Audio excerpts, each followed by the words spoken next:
Steve, so nice to meet you in the flesh. Yeah, it's so good to be here. Yeah, Thanks for having me. I'm excited to see you in Peacemaker season 2. Me too. No more beard dye this season.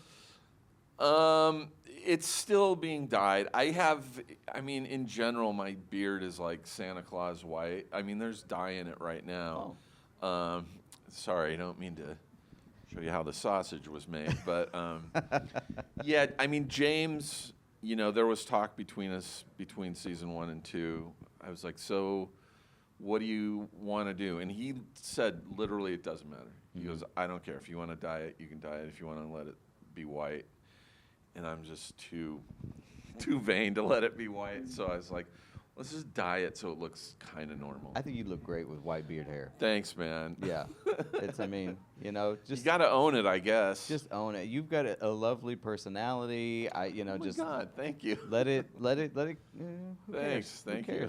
I think it'd be a silver fox, whatever, It's beyond silver. It's just white. White fox. I like that gray, the gray that is like a silver. Yeah. I love that. I wish I had that. I kind of feel the opposite way about white. Like when it's really white, I'm like, wow, how does James? Yeah.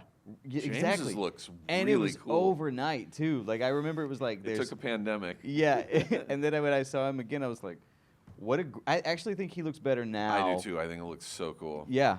So you just maybe let it out, and then you're like, wow. Maybe. I also don't usually have a beard this size. Usually it's scruff. It's more like yours. Right. But I thought that since we were coming down to do the show, I'd let it stay a little bit longer. Okay.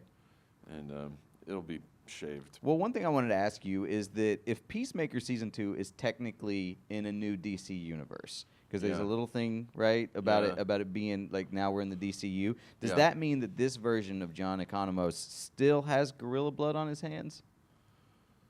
Oh, that's a good question. Oh man, I wish, because we have a podcast now where we rewatch season 1 and we talked about what's canon and what's not. Right. I never thought to ask about the gorilla. I'm gonna say yes. I think I still have. Okay. Because I think of all the people on the show, I have the lowest body count.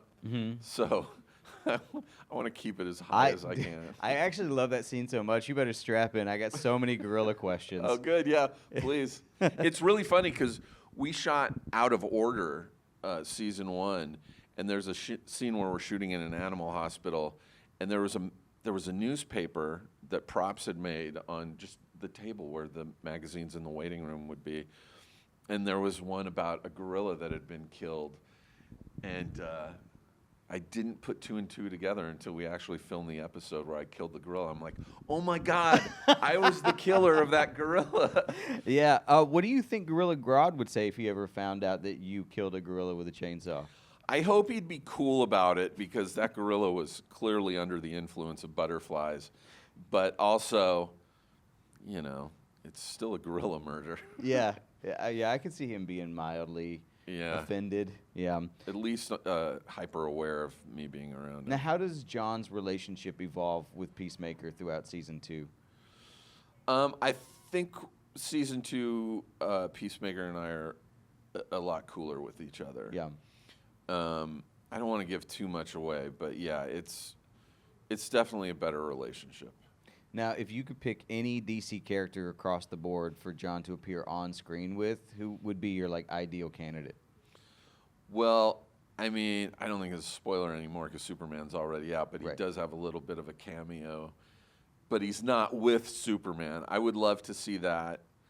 I would love to see him with anybody. It's so weird because you have this massive, epic Superman world, and then you have our weird little grungy, goofy, office. But I think world. it's also in a way that that can merge and meet in any. Oh, for sure. At any point, And I have a feeling it will. So I don't know. I trust James and his knowledge of comics that if it does happen, it'll be pretty brilliant. Now, speaking of the comics, I believe in the comics, and correct me if I'm wrong, because I've talked to about 150 people this week, and my brain is gone. Yeah, I get it. But I think John in the comics is a prison warden, right? Oh, yeah. Yeah. So, by the way, when you say John to appear with a piece, I'm not talking about I Cena. thought you meant John Cena. No, I'm talking about John Economos. Oh man, I'd love to appear with Batman.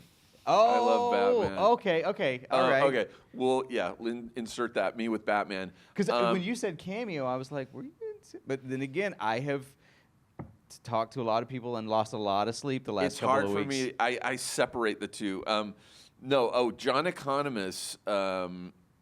What was the new question? The new question is, he used to be a prison warden, right? Yeah, right. He is a prison warden, in the comics. And so I wanted to know if you think that is it at any point heading to that for you in the show or in the DCU? I don't think so. I mean, we saw at the end of season 1 me going to work back in Belle Reve. I think in this world, Economos has never been the warden. I can't see him having that much authority. I don't know, man. Once you kill a gorilla with a chainsaw, you kind of get some respect. You get a newfound confidence. Yeah, I don't know. I think he's done with Belle Reve. I think he's strictly Argus now. Okay. Yeah. Now, growing up as a kid, who was your favorite comic book character? I mean, I was never into comic books. I was more into like listening to Dr. Demento and Weird Al and stuff like that. I somehow missed it. I had a Weird Al phase, but for sure. I mean, my knowledge of comics was the big one, Superman, Batman, Spider-Man, stuff like that. But I really did love Superman. Yeah. I still got the reruns of the George Reeves black and white Superman show when I was a kid. Yeah. Now I also know that you're a musician. You almost said magician. I did almost say magician, but I've seen that viral you're thinking video. About a number, I don't want to go viral like that. No, musician. You are also a musician. So do you and James Gunn ever nerd out over music? And what's been your favorite needle drop in any James Gunn movie? Oh my God, James has a really vast knowledge of like the hair glam. Yeah. That kind of metal, and it skews very Norwegian and European, which I don't know a lot about. But I will say, Hanoi Rocks, which I knew about, when I first moved to LA with a band in the '90s. I really loved Hanoi Rocks, and so I think that's pretty much the most awesome needle drop for me. Also, our text chain is the 11th Street Kids, for the cast of the show. That's awesome. Last question for you, and maybe it's a spoiler and you can't talk about it. I don't know, but does he murder any exotic animals in season 2? Well, for your viewers and the people at PETA, I do not murder any exotic animals that I can remember. Okay, yeah. But it's been a long couple of days here at San Diego, so who knows? Thank you so much for your time, man. I love talking to you. I love your work on the show. Likewise. So this has been a pleasure man. for me. Thank you. Thank you. Of course.